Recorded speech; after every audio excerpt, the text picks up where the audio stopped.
Welcome back to The Secret History of Tom Trueheart. We are now starting part 2, and there is a picture that looks like that.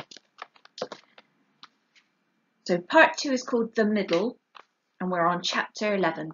Tom sets out on the road north, the forest, 9 a.m. When Tom was finally out on the road, everything loomed very large and distinct and seemed to be so much bigger than he was. The dark forest pressed in towards him from either side of the road, and he felt suddenly as if he had been shrunk by sprites to the size of a tiny dormouse. He was out alone in a big world where the trees seemed much taller and very much darker than they ever did from the safety of his garden.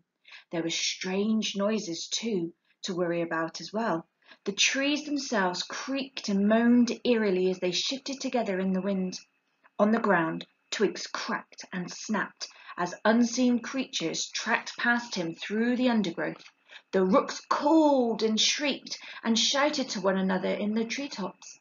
Tom had to brace himself. He imagined what one of those jacks might say to him if this was a training session, which of course, with some tiny hopeful part of him, still believed it was. "Come on," they would have said. "It's daylight. You're not that far away from home. You can do this. It's your birthday. You're 12 years old now and practically grown up. Get on with it."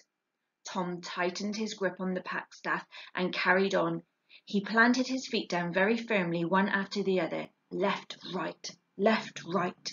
He made as deep a set of footprints in the snow, and with as much noise as he could manage. He hoped that he could scare off any wolves or predators, and in any case it helped him to make him feel a lot warmer and a lot better. By the time he reached the crossroads, he was making good time, and there sat the talking crow, large as life, on the north point of the sign. "There you are, Mr. Crow," Tom said as brightly as he could. "I thought you'd flown away somewhere." The crow shifted its balance, tilted its head on one side, and studied him for a moment. It did not reply at first. Tom looked up the long straight road that led north through the forest. That was where his first adventure was taking him. His destiny lay down a long road through the middle of a forest toward an unknown place. The crow turned its head and said, "You can call me Jollity Coo, by the way," and then took off suddenly and flew straight on ahead as if to say, "Come on, this is the way."